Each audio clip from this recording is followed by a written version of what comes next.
Well, as we know, this week marks the third anniversary of the full-scale Russian invasion of Ukraine. It destroyed not just thousands of buildings, it didn't take just thousands of human lives, also the welfare of a nation, but it's also impacted the lives of thousands of companion animals that have been left behind as people fled the bombing. Now, this is where our next guests enter the picture, which began as a mission to rescue stray dogs and cats. It evolved into an award-winning documentary called War Tales. Have a listen. And there we found some places more dogs and cats than people. We've taken her now back to the vet clinic to get there's a bit of wire still. She got caught on a snare. But the big thing is we have to stop the growth of the population. UWARF estimates there are 400,000 abandoned animals that need to be spayed or neutered in Ukraine. You drive down the street, just packs of dogs and cats living everywhere, and they're all friendly. They're pets. And they want to kiss your face, and you just look at them and you think of what life are they having now. That is a little clip from the film War Tales. Well, Daniel Fine is a retired entrepreneur from West Vancouver and the executive producer of the documentary War Tales. And Krystina Dragomoretska is the Ukrainian animal rescuer in the film. Well, Daniel and Krystina have been good enough to join us in studio this morning. Good morning to both of you. Good morning. Good morning. Thank you so much for being here. Dan, just tell us what got you involved in this.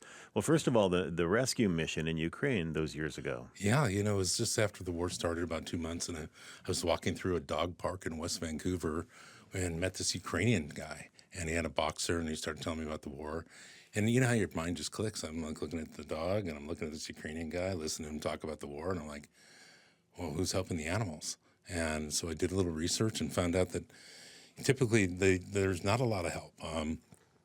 The big animal groups, are not allowed to go into the country when they're at war because of insurance reasons. So I just immediately said, I'm going to go over there and help. And like an idiot, got on a plane and flew over there and found a sanctuary. And I spent about a month helping these animals. And Krystina was bringing the dogs and the cats to the sanctuary. And that's how we met. And Krystina, how did that start for you? Rescuing animals and bringing them to the sanctuary.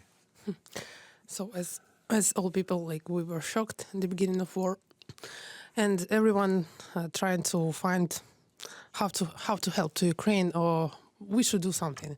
So before the war, I did volunteering job, but I did it not so much like I do now. Actually, now it's all my life. It's so from the morning until the night, I do just volunteering and rescuing animals, and I found my place in this war, and I decided to rescue animals because someone should do it. Someone should go to front line to place where Russian already and evacuate these animals because not too much people ready to risk their life to do it, and I think it's a good job to do it. I have to admit, it took me a long time to learn about the value of a companion animal. I just got my first dog ever 2 years ago, and now I totally get it. And I can't imagine how heartbreaking it must be for somebody to have to make a choice to leave an animal behind when they have to flee, with their families, their children. They want to stay as safe as possible, and they can't take their animal with them. It's a really emotional topic when you think about it. Because the bombs are dropping every minute and a half, right? Yeah. And then the roads are bombed out, the bridges are bombed out, you can't fly. It's a no-fly zone. They're told to evacuate. Yeah. And they can bring a child and maybe a suitcase. And so that's where we were finding a lot of the animals were at the train stations. And so these are homeless pets. And can you imagine leaving your dog or your cat? And it's heartbreaking. And it's super emotional, and especially for the animals. Yeah. Think about their side of it.